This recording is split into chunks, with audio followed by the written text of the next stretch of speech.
жетекчиси Гүлнара Окузапова эжегидагы чоң рахмат. Анда эмесе назарыңыздарда Кайрадан Алимжанова Гүлбаршын эжекебиз өзүнүн санатору менен кабыл алыңыздар.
Бүгүнкү концерттик программабызды жыйынтыктап туруп, биздин расмий бөлүмүбүзгө башкача айтканда, сиздер көптөн күткөн Супара интернет порталынын ачылыш аземине кезекти берсек дагы, бул жака мына ушул интернет порталдын түзүүчүсү, жетекчиси,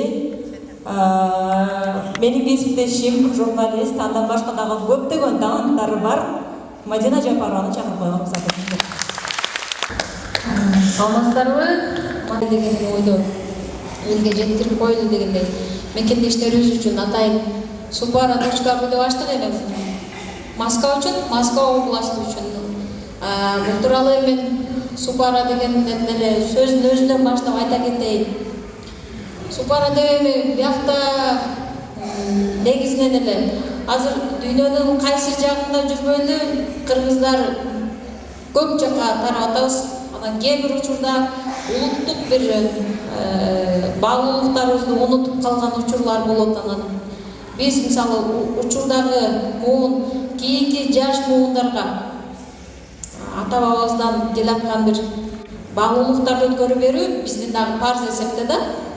Ошол парзды эми биз дагы өткөрүп берели, мындай жок дегенде салттарыбызды, баалуулуктарыбызды биле жүрөлү деген максатта бул бир сөздүн өзүнө айта кетчү болсокчу. Супара эми бул баягы камыр жайганда унду колдонгондо териден ашталып жасалган дасторкон деп деле койсо болот. Мунун максаты эмне? Жалпыбыздын тилегибиз ушу: супарабыз эч убакта курук болбосун, супарабыз дайыма жайылуу болсун, унубуз болсун, наныбыз болсун деген бир жакшы бир тилек, жакшы бир максат. Ошон үчүн кыргызча эле supara.ru деп ачтык. Буюрса сиздердин алдыңыздарга тартуулаган отурабыз. Эми дальше Супара порталы тууралуу айта кетейин. Бул мага жардам бересин. Ачканда эле деле сайтта иштеткендер англисче жазабызды.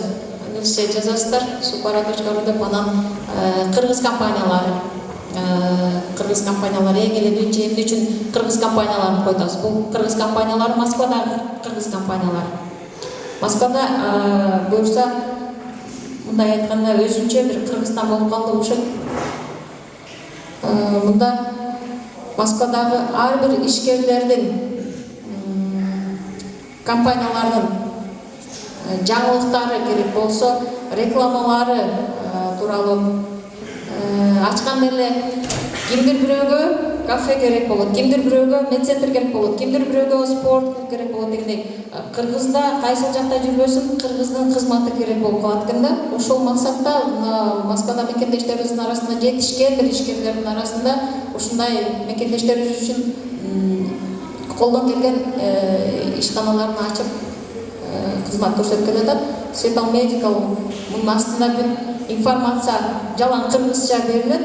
Анын астына түшкөндө бул жерден 5 жылдызча турат астына түшөрүлүсү. 5 жылдызчаны ушу голосовать этесиздер, то есть добуш бересиздер. Плюс астында комментарий жазганга кимдир бирөөлөрдө мисалы сунуштар болуп калышы мүмкүн, же болбосо бир суроолор пайда болуп калышы мүмкүн. Мен мисалы тишимди дарылатат элем, же болбосо рентген дегенде ушундай бир ар кайсы темадагы өзүнүн суроолор болсо бул жерге жазып голосовать эткенге дагы бир интернет колдонуучуларга шарт түзүп бере атабыз.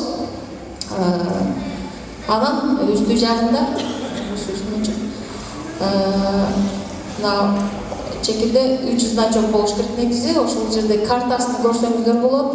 Картасын көрсөң, бул белгиленген жер, бул ошол именно ошол жанагы кайсы бир компания болсо, ошол компаниянын адреси ошол жерден көрсөтүлөт. Андан дальше акыркы значок болуш керек. Көпчүлүгүнүн видеороликтери тартылып элек. Себеби көпчүлүк учурда мындай моменттер болуп атат да. Бергенде баягы маалыматты биз деле мүмкүн болушунча жеткиликтүү берели, анан кыргызча берели, анан так берели деген максатта визуалдык түрдө ролиги менен тоже берели деген ойдо. Ушундай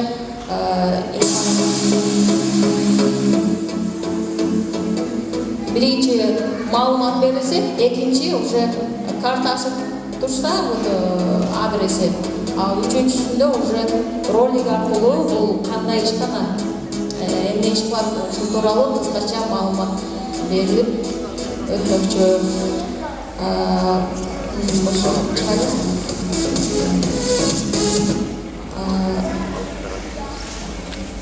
Кыргыз компанияларынын ичинен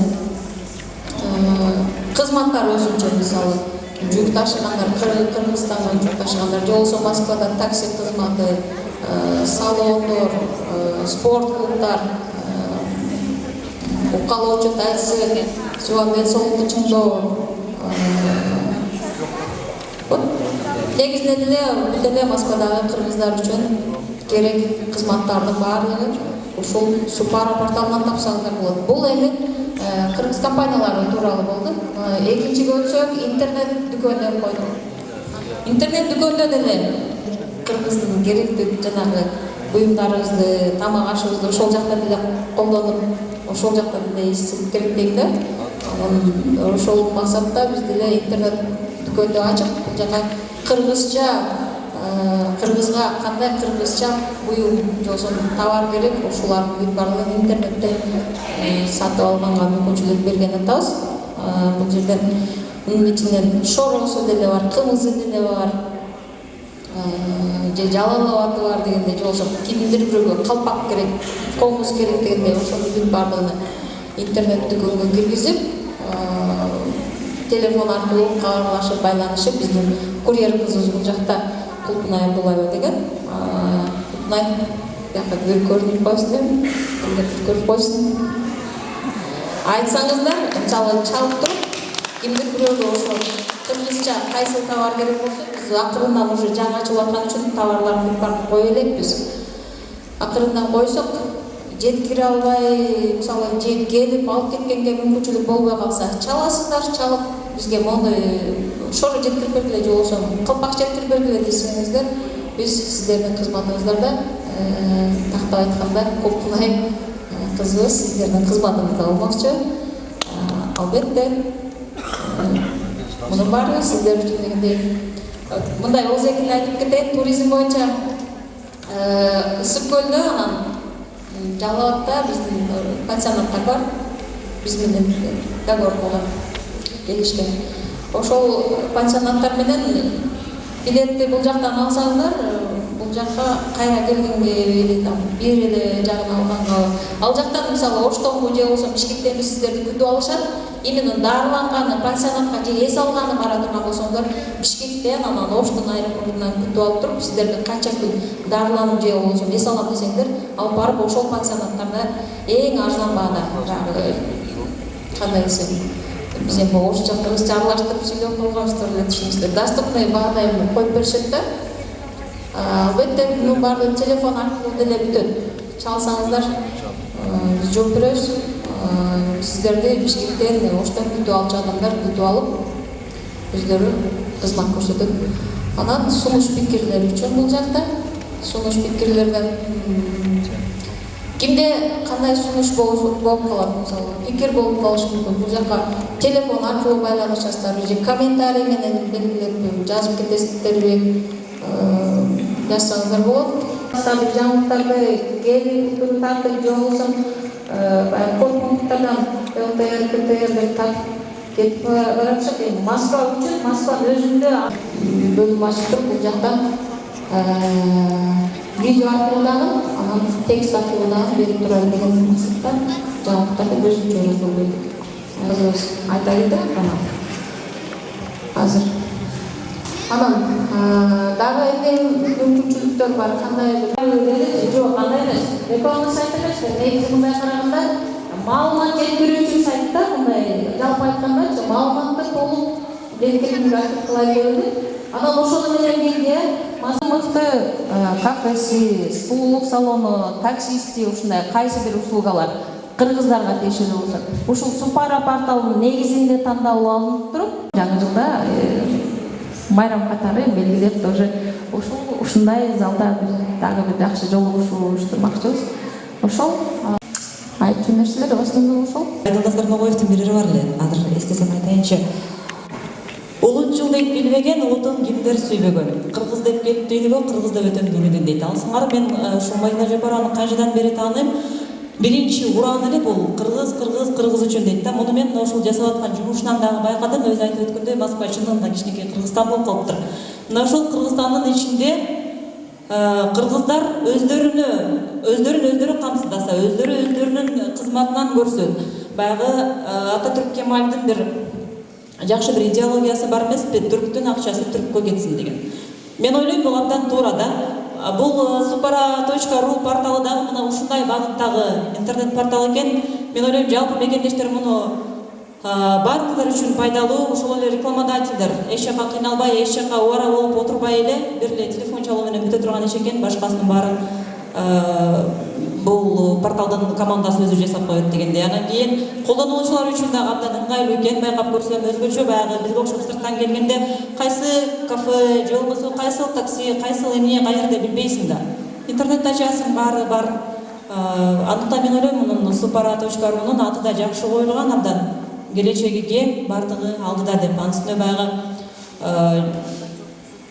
өзүм деп, улутум деп үйгөн, бул баягы бир жакшы макал бар, өзүм дегенде өгүздөй күчүм бар депчи. Алсаңар ысыгына күйүп, суугуна тоңуп, бери жакшы бир ишти баштап аткандан кийин, мен ойлойм, биздин жалпы кыргыздар бул порталды колдоп, тынбай кирип, же болбосо кызматтарынан пайдаланып, же болбосо кызматташып, айтор зериктирбейсиздер жана зерикпейсиздер деп ойлойм. Ал эми азыр болсо сөздү мына ушул Supara интернет порталынын башкача айтканда жетекчиси Мадина Жапарованын оң колу, порталдын администратору, келечегинен көптү үмүттөндүргөн, кесиби боюнча юрист экен, андыктан порталдын юристи деп да айтып кетсем болуш керек. Мадина Жапарованын мындайча айтканда замы, башкы жетекчинин Айсалкын Эргешбай кызы деген бул жакта кызы отурат. Сүйлөй турган сөзү бар экен.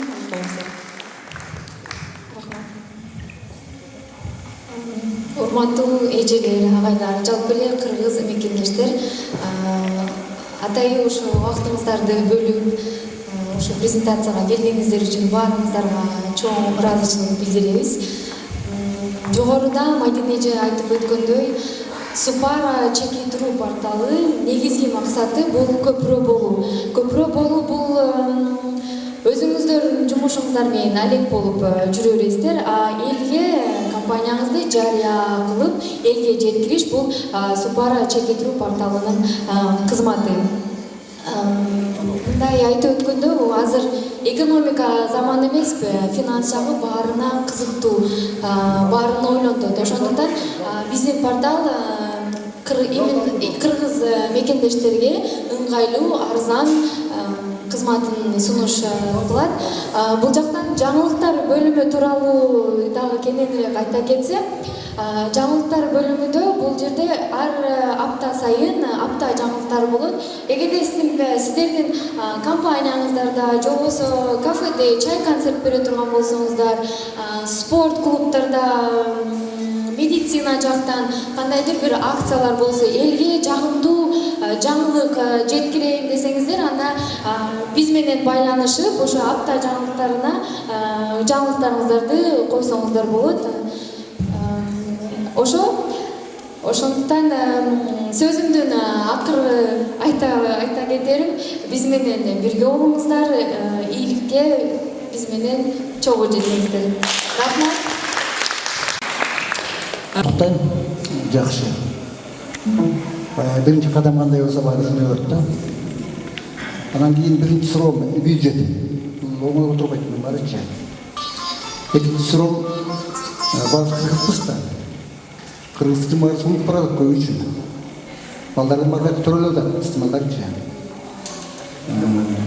Мынагы эгер инвестор чыгат, көбүнө колго мен ала албайм дегенде ушунчалык кыргызча болбогонун эстерчи. Ошон үчүн мен бир сунушум бар. Ушул жерге Кыргызстан маданияты дегенчи. Маданият болуш керек. Ошого тил. Манастын тил менен сүйлөшүш керек. Биздин чекей төрөлгөн балдар Кыргызстан көп бара берет. Ушунда айтыш керек да.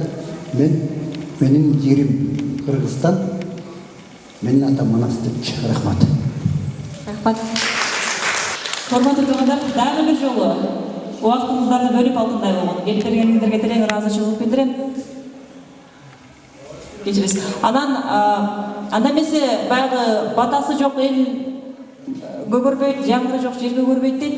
Калып элек бата айта турган кезекти баштайлык. Улуу адамдардан бата алсак мынча. Geçip başlar, bata versin de сразу эле конецке түшүп калгандай болуп. Бирок мен биринчи өзүмдүн бир аз сөздөрүмдү дагы айтып коеюн да. Себеби айтпасам болбойт. Бул Мадинаны мен почти что 5 жылдан бери билем. Анан эми мен бир аз кеч келип калдым, кечирип турайын. хотя 5 күн мурда чакырсам да. Анан кийин бул жерде айта турган нерсе, Мадина өзүнүн командасы менен чоң эркек жасап тур. Эми буну чындыгын айтканда бул сыймыктануу менен гана барыбыз кабыл алсак керек.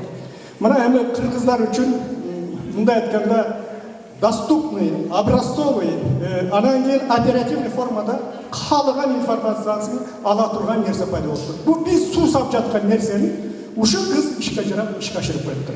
Мен башкалар кандай билет, сыймыктанып бетинен бир өкпөйм.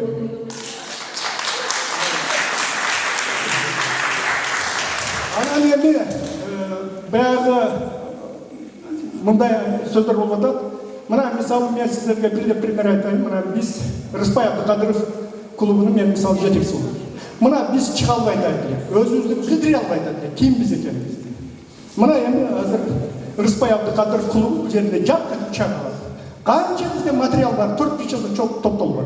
Ушу жерде биз чыгышка шартыбыз бар экен. Эми ошондо эле мага окшогон башкалар дагы ичиндеги кандайдыр бир ой тилектери жарык көрө албай аткан, өзүн жарыялап албай аткандарга бир шанс түзүлүп тур. Ошондуктан бул жердеги кыргыздар үчүн мындай айтканда жол ачуу, жолду кеңейтүү, эле кыргызча айтканда дыңгыр жол түзүлүп калыптыр.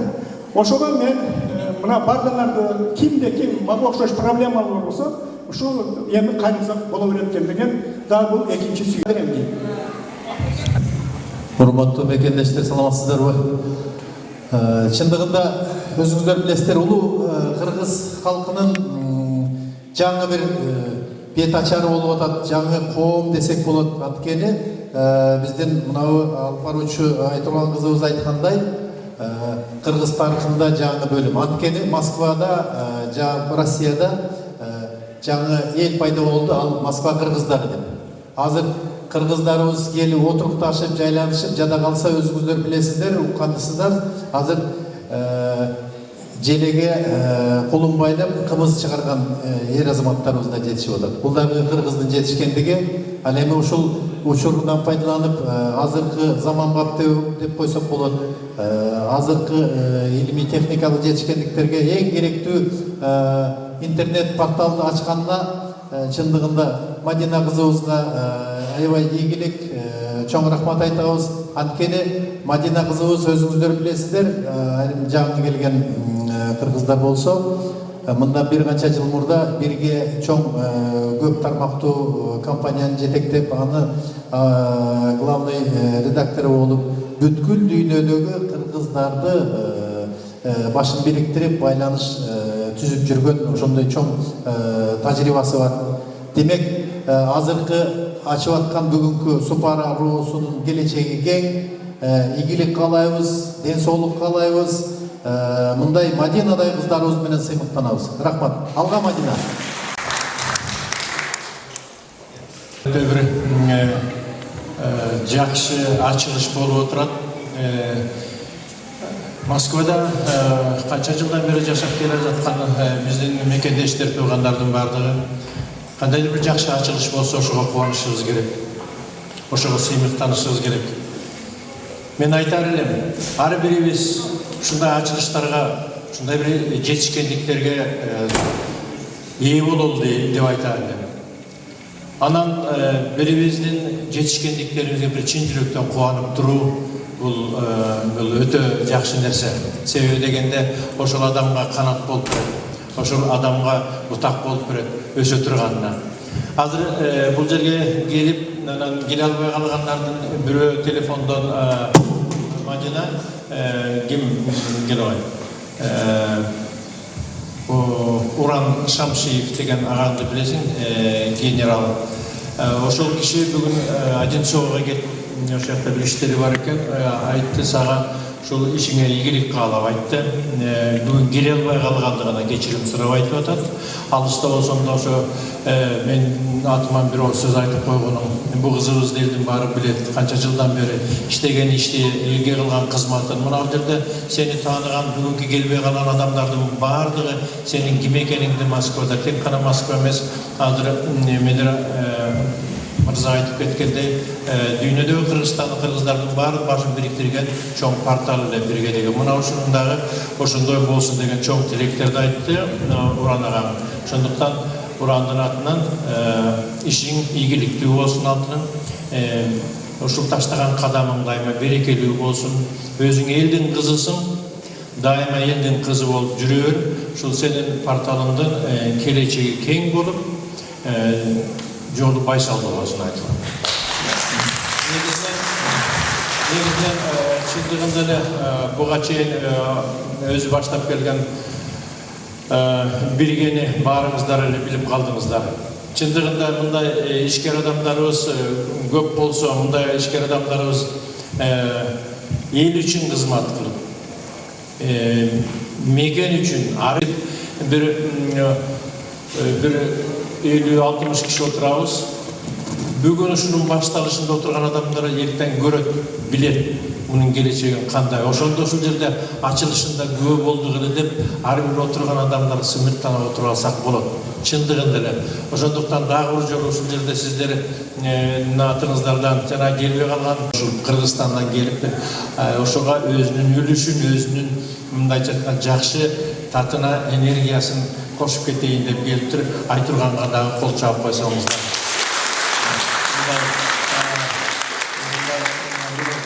Кыргызстанда өзүнүн орду бар, өзүнүн чоң кызматы бар. Ошондо дагы баягы чыканак сезип жанында турган адамга ушундай бир тээ алыстан болсо да жол арытып ушинтип келген. Дайыма кай жерде болбойлу жакшы адамдарга, жакшы санаалаш адамдарга бу аралык эч кандай тоскоолдук болбосун деп айтам эле. Ошол нерсени кай жерде болбосун жүрөбүз дегидеп учуп келе турган жөрө жолдоштордон болору. Ошондой бир туугандардан болору. Сагынышып кайсы жакта ушу айтыргандай болуп учуп келе турган ар бириңердин жакын жүрөгүңөрдөгү адамдар көп болсун. Бар болуңуздар. Рахмат, чоң рахмат. Келип алып эле эч кимди тааныштырбай баарына четинен микрофон берип койду деп ойлоп атып болушуңуздар керек. Албетте кечирим сурайм. Биринчиден мен өзүм баягы жүзмө-жүз жакшы таанып алгандыктан өзүм мага караганда сиздер жакшы таанып болушуңуздар керек. Ошентсе дагы айтып өтөйүн. Биринчи жана өзү агай өзүн тааныштырып, Рыспай Абдыкадыров атындагы клубдун жетекчисимин деп сүйлөп өттү. Биздин Максатбек Гапуров агайыбыз, ошондой эле Москвадагы Аксакалдар кеңешинин жана диаспоранын бизге келип жакшы ой тилегин айткан бул Медербек Абдуллаев агайыбыз болду. Ошондой эле Кыргыз Республикасынын эмгек сиңирген артисти баарыбызга белгилүү бул Акылбек Мураталиев болду. Чоң рахмат.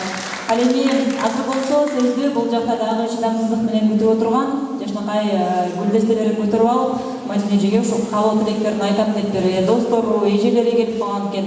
Махабат эже, ошондой эле Айнис эже, бул жакка чыгып койсоңуздар. Жана жалпы эле мекендештер баарыңыздарга кайрылам. Кимде ким каалоо тилек, ой пикир, сунуш айта турган болсоңуздар, жанагы сиздерге таратылган анкета кагазга жазгандан эриксеңиздер, же болбосо бияка чыгып микрофонго эле айтып билдиргиңиздер келсе, анда эмесе мына ошол учур азыр. Бияка чыксаңыздар болот. Порталынын ачылыш аземине келген өзүнүн убактысын бөлүп ушу биздин кызыбызга ой пикирин айтып, жакшы каалоо тилегин айтып, колдоп келген мекендештер, эң биринчиден сиздердин баарыңыздарды Мадинанын эжеси катары ушул аземге кош келипсиздер демекчимин. Анан баарыңыздарга ушул күндө бүгүн канчалык аба ырайы ачык болуп, ушул кызыбыздын келген конокторуна жамгыр жаабай жолдору куруп калып турса экен деп дуа кылып отурдук. Кечээден отурчу күн да ачык, сиздердин маанайыңыздар ачык болуп, дайыма ден соолугуңуздар чың болуп, ушу порталда өздөрүн жарыя кылып жаткан компанияларды алгач сиңдим ишин баштаганда көрүп жүрдүм. Эң биринчи эле биздин спорт менен ашкан жигиттерибиз, медиктерибиз, мына кафе ресторандарыбыз бүт биздин жакшылыктарды бөлүшүп жүргөн, өзүнүн дасторконун жайып жылуу тамагын берип жүргөн ага эжелерибиз ушул порталды биринчи эле ачылышында кызыбызды колдоп, ушул өзүлөрүнүн компаниялары менен биргеликте баардык рекламаларды коюп жатканда аябай сүйүндүм да. Кыргыздар ушунчалык сонун бийлик деңгээлге жетишип калган экенбиз. бирибизди бирибиз ушунчалык бир эле чакырууда, бир эле жанагы жарыяда колдошуп, ушунчалык үндөшүп көп жерде жүрөбүз. Бирок дагы ушул кызыбыздын, кыргыздын арасынан чыккан ак эмгекчил, мына азыр биздин байкелер айтып кеткендей, аракетчил, дайыма тапканын элге жарыя кылып, элдин жасап жаткан эмгегин жарыя кылып жүргөн ак эмгек кызыбызды колдоп, ушу бири-бирибизди, биз сиздерди, бизди, жалпыбызды Аллах колдоп жүрө берсин. Ушул жерден пайдаланып, ушул азем кечеден пайдаланып, бизде Москвада иштеп жүргөн кыргыз юрист кыздардын атынан эжеси катарындагы, туугандары катарында дагы жакшы кабылдоодо айтмакмын. Ылайым жайган супураң дайыма бийик болсун, таза болсун, улук болсун, ичи толгон ун болсун, дан болсун. Сени тапкан ата-энең дайыма бар болсун. Ал бир рух дүйнөсү, ай көл алтын мүнөзү. Ала тоодой нур чачы, аман болсун. Мадинадай кызды тапкан Кыргызстандагы ата-энеси, анын үй-бүлөсү. Чоң рахмат келгениңизге ыраазымын. Ылайым ден соолугуң чың болсун, алты башың аман болсун. Ишкер алдыңкы кыздардан болуп жүрө бер. Ага айткандай, бактың дагы жаныңда бирге болсун. Азыр сөз кезегин өзүмдүн дагы бир сиңдим Мадинанын эң жакын досторунан Айниса Айымгали апайсың. Мадина, ты просто умничка, азаматсың. Мен дагы ушу каалоо тилектерге кошулуп кетем. Иштериңе албан ийгиликтерди каалайм. Аллахым разы болсун, Аллах дайыма сени колдоп жүрсүн. Ушул эстеке белек салып. Чоң рахмат. Ал эми дагы бир замандашыбыз бул биздин Кыргызстан дин башкармалыгынын Москвадагы өкүлчүлүгүнүн атынан келген экен. Уулган Дүйшөйбө деген кызыбыз, бул кызды биздин кесиптешибиз деп айтсам болот. Анткени буга чейин Кыргызстанда эмгектенип келсе, азыр болсо сиздер үчүн диджей, сиздер үчүн журналист болуп бул жакта эмгектенип аткан экен. Анда Уулганга сөз берели. Чоң рахмат. Негизи эле сен жылмайсаң, Аллам сага жылмайт деген элибизде жакшы сөз бар экен. Анын сыңарындай бүгүнкү күндүн жылмаюусу бул кыргыз элинин Москвадагы мекендештерге болгон ийгиликтин жылмаюусу деп айтсак болот.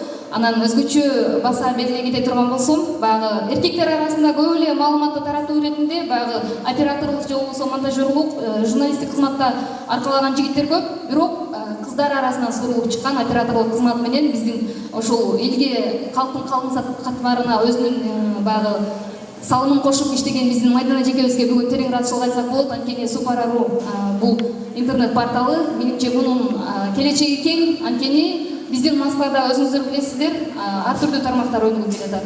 Мисалы, жаңы эле Москвага кадам коюп келген адам кайсыл жактан жумуш издесе болот, же болбосо өзүңүздөр билесиздер, документ боюнча кирди чыкты кылганда кайсыл таксиге чалса болот, кайсыл кафеге барбай салса болот, же болбосо ооруп калганда кайсыл медициналык борбор жакшы тийилет. Ошол сыңары ошондой бардык маалыматтарды топтоо менен биргеликте биздин Кыргызстан мусулмандар дин башкармалыгынын Москвада дагы өкүлчүлүгү бар. Ошол жактан дагы өзүнүн дем алыш күндөрү сабакка барыш үчүн, кайсыл графиктерге, кайсыл эжелерге кайрылып руханий жактан азык алуу үчүн илим издегенине мүмкүн бизди да жайгаштырып койсоңуздар ушинтип байланышсак болот. Анткени биз жөн гана бул жакта иштеп, үйгө келип күн өткөрбөстөн жүрөгүбүз, жан дүйнөбүз бир нерсеге жетпейт да. Ошол нерсени толукташ үчүн сиз бизге эң жакшы шарт түзүп бердиңиз. Бул бир гана диний кызмат эмес, мындан сырткары адабий клубдар дагы толтура экен. Мен өзүм билген Москва кайрактар адабий клубу бар, андан сырткары Алтын казык, Аруу дүйнө жана башка. Мына ошол акындардын дагы башын бириктирип адабий клубтар жөнүндө маалымат берсек болот. Өтө кыргызга керектүү бир мүмкүнчүлүк десек болот. Андыктан ишиңиздерге ийгилик каалайлы. Эң негизгиси менин сизге кааларым эжекелер айткандай эле бактылуулук бул үй бүлөдө деп коет. Буюрса бир болочок, мээримдүү жар болосуз деген ишеничтемин. Эң алгач сиздин ишиңизде ийгиликтер болсун, анан сөзсүз түрдө үй бүлөгө дагы кам көрүп жүрүңүз. Дагы бир рет барыңыздарга чоң рахмат. Баягы акырында сөзүмдүн аягында бир нерсени кошуп койгум келет. Белгилүү журналисттин сөзү бар экен, Рубенчик деп. Менден да бактылуу болуу үчүн сага эмне керек десе, мен ойлонбой турбастан мекен деп жооп бермекмин дейт. Анын сыңарындай ар бирибиздин жүрөгүбүз мекен Кыргызстан деп болот. Кыргызстанды биз Москвада алыста сагынып жүрсөк дагы кыргыз боордошторго, мекендештерге жардам иретинде, колдоо иретинде ушундай интернет портал ачылганы бул эң бир жакшылык десек дагы болот. Ошон үчүн алыста болсок мекенибизге болгон сагынычыбыз мүмкүн. Ушул интернет порталдын дагы бир чекесине салам иретинде, салам жолдоо иретинде байланышсак да болот, интернет менен дүйнө жүзү менен байланышсак болот. Ошон үчүн сизге ийгилик каалайм, дагы бир бар болуңуздар, барыңыздарга чоң рахмат. Диджей менен диктордун айырмасын байкадыңыздарбы? Диджей Дузефирдин адамы. Дароо билет. Рахмат. Анда эмесе майтынча кетпей туруңуз. Сизди куттуктап дагы көп адамдар келген экен. Бул өзүңүз жакшы билген, өзүңүз жакшы колдонгон баягы эле Цукерберг мырзанын фейсбугу. Мына ошол жакта Москвадагы кыргыздардын тайпасы деген тайпа бар. Ал жактан негедир мен да мүчөмүн. Москвага конок болсом да. Мына ошол тайпанын атынан Жанна Мамасадыкова келген экен. Сөз сүйлөйм деп турат. Жана ошондой эле Ирлан Эркебаев энебиз бул жакта отурат. Кыргыз биримдиги диаспорасынан. Саламатсыздарбы, урматтуу эжелер, агайлар, сиңдилер, энелер, ушундай эле Мадина эже. Биринчиден баарыңыздарга ушул бүгүнкү сонун күндө сиздер менен жолугушуп, көз көрүшүп атканымдан аябай кубанычтамын. Чынында эле Мадина эже айткандай, Москвада өзүнчө эле бир кичинекей Кыргызстан курулуп калды деп мен дагы кошулуп кетем ошо Мадина эженин ушул сөзүнөчү. Анткени ошо көптөн бери Москвада кыргыздардын тайпасынын жакшы саамалыктарында, жакшы бир кечелеринде чогулуп кыргыздардын ушундай улуу эл экенин, улуу калк экенин дагы бир жолу ынанып, ишенип, анан сыймыктанып келе жатабыз. Мадина эже, сиздин ушул ачып аткан супураңыз кылымдарга жайылсын, кылымдарга жашасын. Эң сонун ишти баштап, чынында эле биз интернет сүйүүчүлөрүбүз, азыр 21 кылым, чынында көп сайттардан биз билбеген нерселерди билебиз, чындыгында тарбия алып, адам канча жашаган сайын билбеген нерсени билип жашай берет экенбиз. Ошону калгандагы биз биле элек көп нерсе бар. Ошонун баарын калган нерсени сиздин супрадан билебиз деп үмүт кылам. Чынында эле сизге айткан улкан комментарийлерине бүт кошулам. Сиз ушунчалык эмгекчил, акылман, ушундай бир башкача аялзат экенсиз.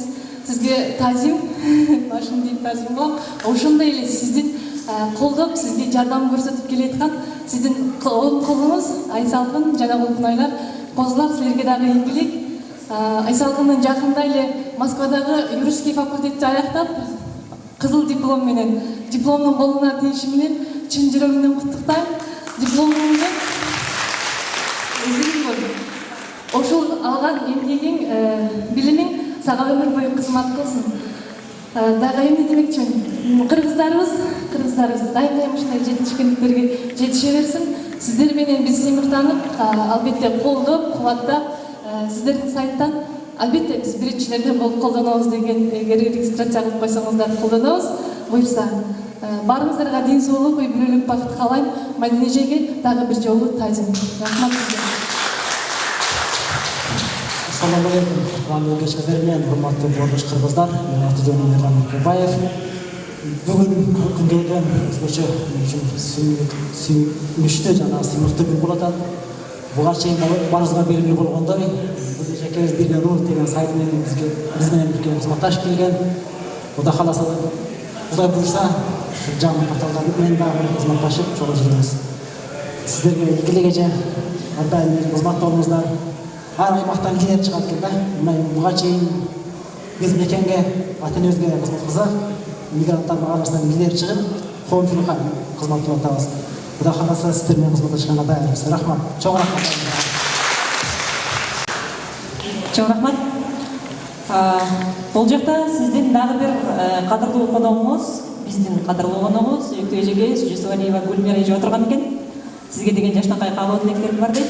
Уруксат этсеңиздер. Саламатсыздарбы, урматтуу айымдар жана мырзалар. Мен ушул бүгүн бул кандай бет ачар деп мен түшүнбөй келгем да. Негизи элечи вообще маалымат жок эле, мындай Москвада кыргыздар чогулалы десе эле макул барам деп келгем да. Азыр келип алып аябай сүйүнүп атам да, жакшы эле келиптирмин бул жерге депчи. Эмне үчүн дегенде, бул жерде, например, мындай айтканда, жакында эле келген кыргыздар азыраак эле да, көбүнчө эле уже 5 жыл, 10 жыл жүргөндөр болот да, туурабы? Мен деле уже 14 жыл болуп калды, Москвада уже жашап, отурукташып, бала бакырабыз менен жүргөн. Но 2 жыл болду, эми кыргыздардын, чындап эле кыргыздардын көп мероприятияларына кошула баштаганыбызгачы ошого мен ушундай ыраазы болом да, сыймыктанам. Кыргыз деген атым анча кадырын билбей жүргөн экенбиз. Азыр мына кыздын көп жумуштарын бирге точка.руда билип эле жүрөбүз. Мына азыр жаңы портал менен ачылышы менен чын жүрөктөн да куттуктаймын. Алтын эжекемсизби, сиңдимсизби пока билбеймин, но чындыгында эле сизге ден соолук каалайм, аялдык бакыт каалайм. Ушул баштаган ишиңиздер баарыбызга кандай десем, жардамы тийсин. То есть реклама түрүндө бардыгыбызга эле реклама керек да тура, ушу жана маалыматтарды алып, маалымат таркатканга мүмкүнчүлүктөр берип турат да. Ишиңиз ийгиликтүү болуп, Алла Таалам ыраазы болсун, эки дүйнө бактылуулук насип этсин. Бүгүнкү келген ар бир конок деле өзү үчүн жакшы пайдалуу информация алып кетет деп ойлойм да, мен сыяктуу элечи восхищаться этип кетебиз да, Кудай буйрса. Ийгиликтер каалайм. Сиз жетпей туруңуз. Чоң рахмат. Бул жакта дагы бир эжекебиз куттуктап айткандай, тилекке каршы аты жөнүңүздү билбейм, алгач өзүңүздү тааныштырып, анан кийин Саламатсыздар. Мен атым Абдулган, бул Мадина сиңдим менен мен 2012 жылы чоң баламды үйлөп, ушу Москвада Крал ресторанында ошол жерде оператор болуп, эстен кеткис кылып, жакшы камерага тартып тойлоду аягына чейин. Ошондон бери таанышыбыз, мен сиңдим катышам сага. Рахмат Мадина. Мен өзүм атым Абдулган. Тааныштырып коеюн. Ошол жерде турам. 9 жылдан бери Москвадамын. Сага эмне демейм, сага Мадина сиңдим ийгилик, супараңда элдер айтып кеткендей таптакыр курук болбосун, дайыма ун менен, дан менен болсун, ден соолукта бол. Кудай кааласа дагы андан кийин 4 балам бар, ошонун тоюна чакырам. Не дейт дагы? Мен бул Звездный бульварда ушул жерде жашайм. Жакында кандай десем, Роза Закировна деген заведующий Татар аял, ошол ортодо частный столовый, кафе ачканбыз. Анан кафе, ресторан десек адамдар аз кирет экен, ошон үчүн биз столовый деп жазып коебуз. Столовыйдан бизнес, ланч дегендер бар. Анан кыргыздар кирип тамактанышыпты бизге арзан экен деп. Ошол реклама кылып калса, сага киргизебиз бул жака арзан тамактарды. Анан ошондой эле банкетный залыбыз бар ал жерде. Кыргыздар 2-3 жолу туулган күндөрүн өткөзүшөт. Кудай кааласа келиңиздер биздин столовыйга, бизнес центрибизге. Ошо ден соолуктар болсун дайыма. Бактылуу болуп. Чоң рахмат. Интернет негизи жакшы нерсе, өзгөчө Facebook. Айтайын дегеним, бул жакта бир жигит турат, азыр атын айтпай турайын. Бул жигит экөөбүз интернеттен тааныш экенбиз, өмүрүндө бир да жолу көрүшпөптүрбүз. Бүгүн биринчи жолу көрүшүп атыптырбыз, бирок биринчи учурашып сүйлөшкөндө кандай андан жүрөсүң, эмне жок болуп кеттиң? Себеби мен өзүм Facebooktан 4-5 ай болду чыгып кеткенде. Анан ойлоп атам, мен каяктан жок болуп кеттим? Мен бир эле Facebooktан жок. Сен жанагы Facebooктагы баланчасың да. То есть андан ары мындайча баягы аябай жөнөкөй жалпак тил менен айтканда биз жаңы алган көйнөгүбүзгө чейин билебиз да бири-бирибиздичи. Жолукканда сүйлөшө келсек, мен мисалы көп бир туугандарымдын баардыгы талаада деп мен башка мамлекеттерде. Аларга караганда мен ушул Facebooktагы досторум жөнүндө көбүрөөк маалымат билем. Анан мынтебиз да, бир жыл болуп калды, жарым жыл болуп калды, жолукпай калдык, кел жолугалыш деп атайын, чогулабыз бир күнү. Сөз жок, сүйлөшө турган сөз жок. Анткени биз баары Facebooktан сүйлөшүп койгонбуз. Мына ушундай жигиттердин бири, бул интернеттин активдүү колдонуучусу, ал жакта кыргыз көчү деген тайпа бар. Жакшы билет болушуңуздар керек, баарыңыздар. Ал дагы бир патриоттук жакшы тайпа. Ошол тайпанын активдүү колдонуучусу, баарыбызга көпүрө болгон Бусу Шакиров деген жигит бар. Мен ойлойм, баарыңыздар эле тааныш болушуңуздар керек. Рахмат. Ошондой эле дагы бир менин кесиптешим Лера Ахмадова, бул кызды дагы мен Facebook аркылуу таанып, бүгүн биринчи жолу официалдуу түрдө таанышып атам. Анда эмесе уруксат бериңиздер, ушул адамдарга сөз берип коеюн. Рахмат айтууган. Айттым. Саламатсыздарбы, урматтуу мекендештер, Москвадагы кыргыздар, туугандар. Хош келипсиздер. Сиздер менен ушундай жакшы бир жаңылыктын бөлүүсү болуп жолугуп отурганыбызга кубанычтамын. Не дейм, бүгүн Күнөкөр эже, сиз бүгүн баарын чакырып алып ушул жерде баарыңыздын нерсени айтып атасыз. Негизи ошол баштаган ишиңизге ийгилик каалаймын. Буга чейин эмне дейм эми, көптөгөн биздин мекендештердин сайттары бар. Өтө эле көп.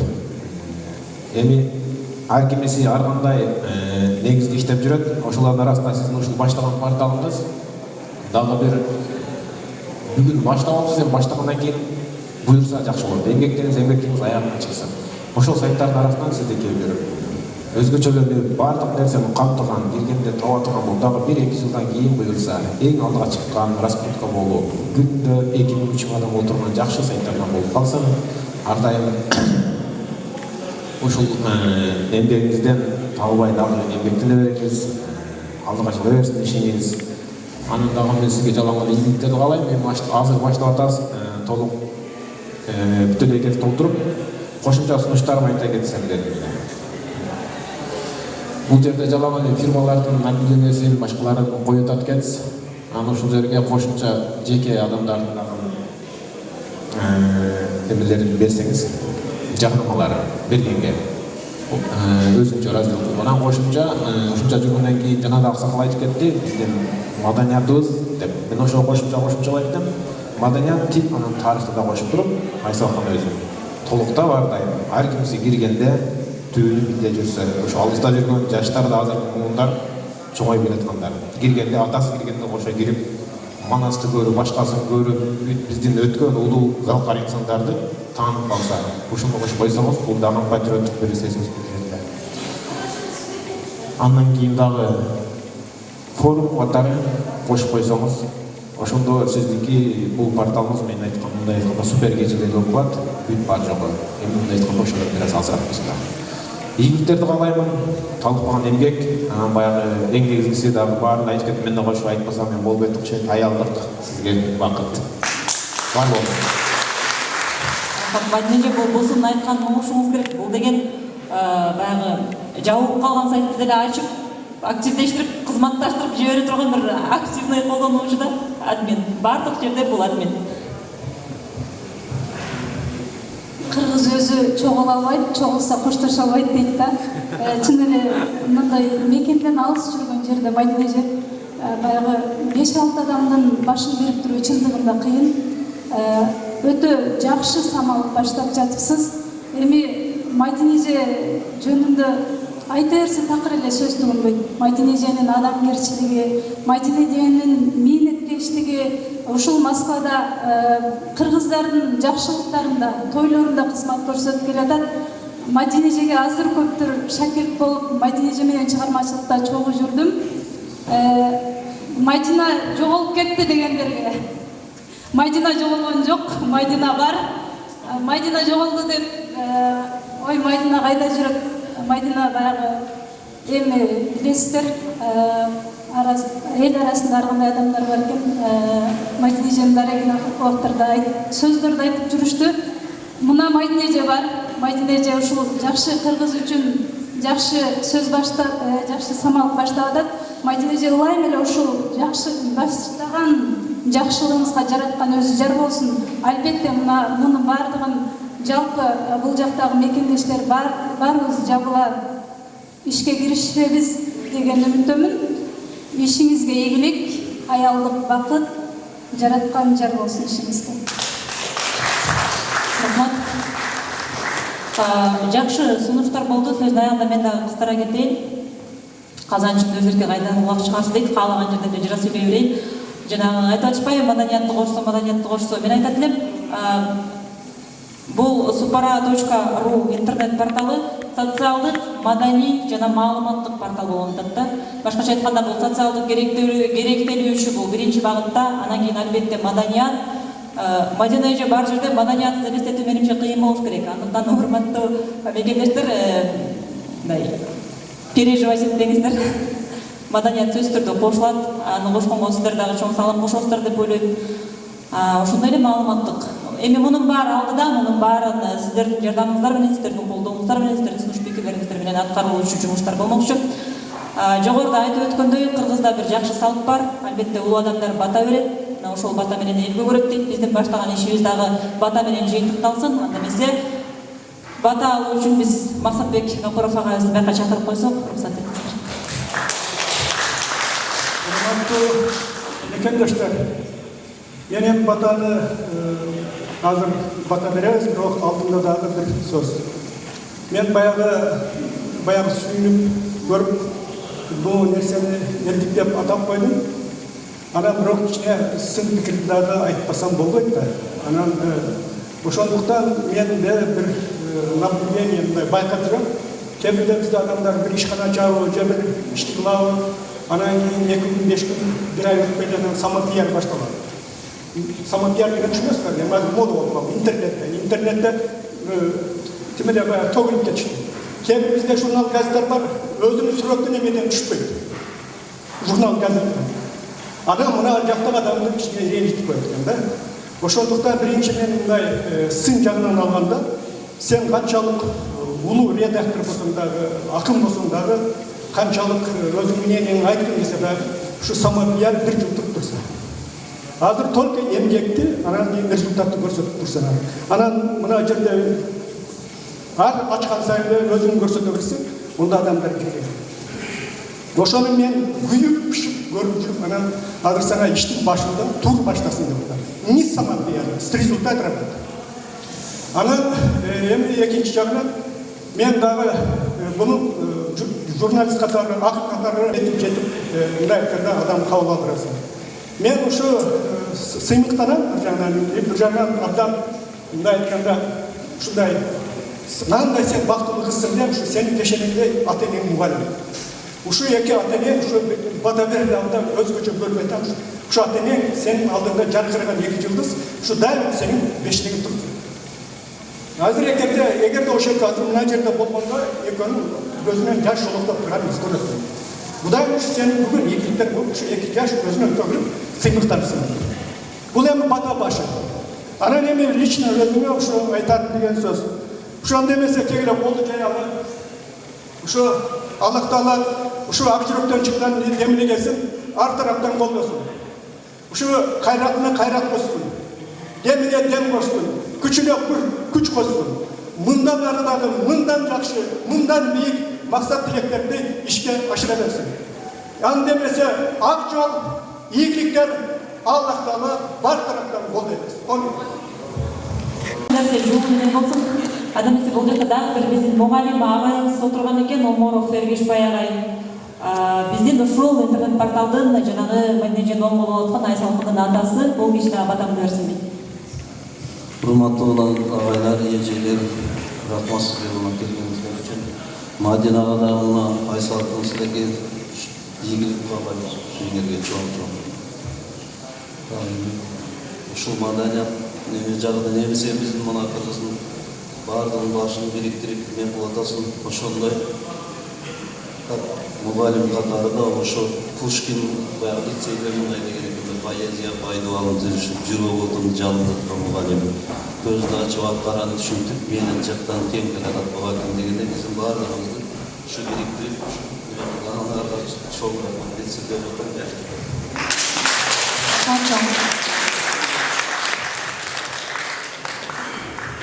Емес көп болсын. Ада Ақылбек ағай жиынтықтаушы сөзді қайрылы бұл Мәдинеженің қызым деп айтастан шын қалдым ошон үшін өзіңізге берейін.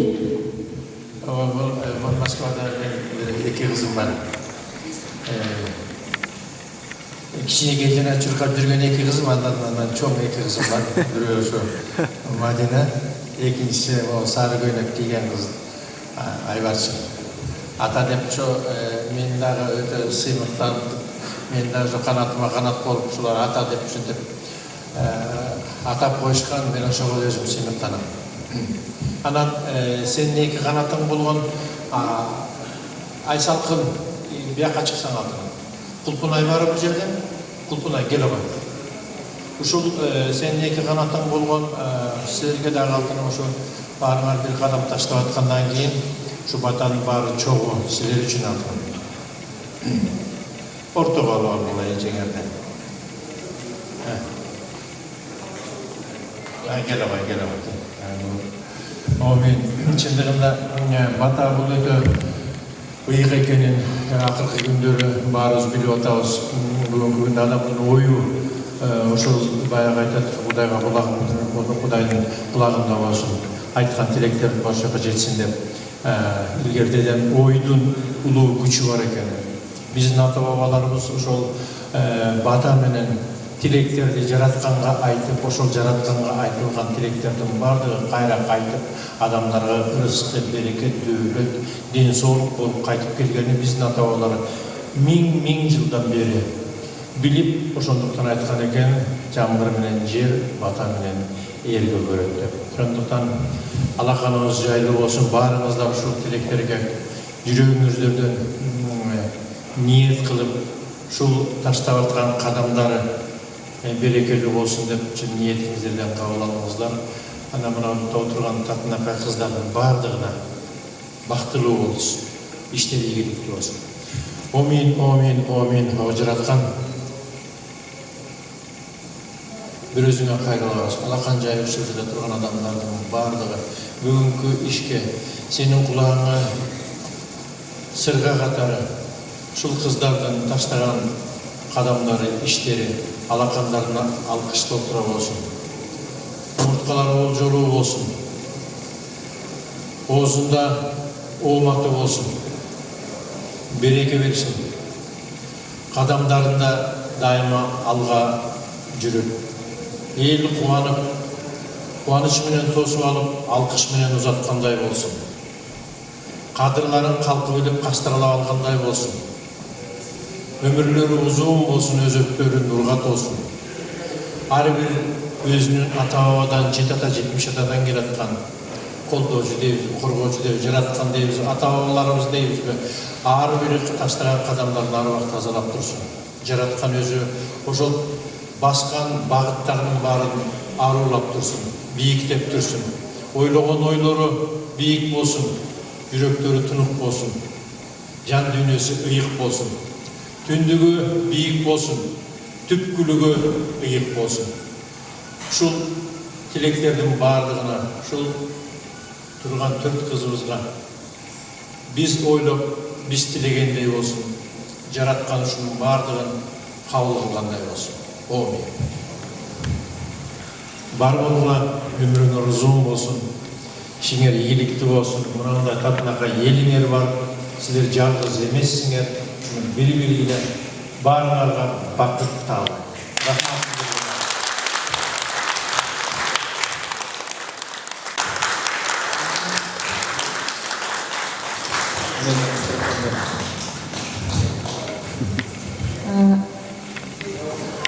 Не деп койдук баягы биздин эми туура эмес түшүнө албаңыздар, биз баарыбыз жашыл кийинип, порталыбыз, супарабыз жашыл.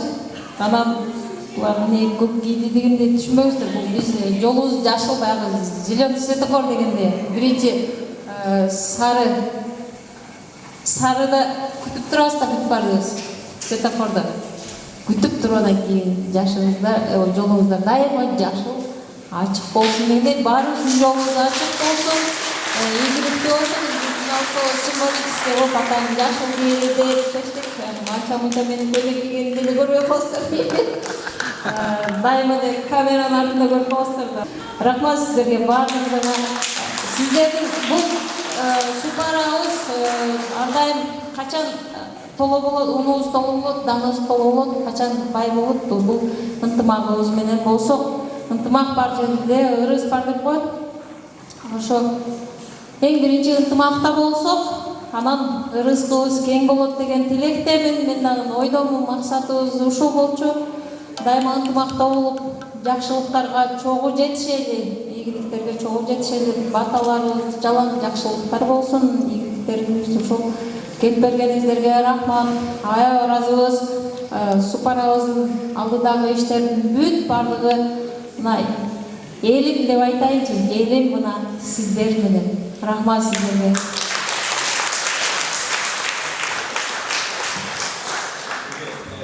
Кечиресиздер, азыр менде ой келди да, азыр бүттү да негизи.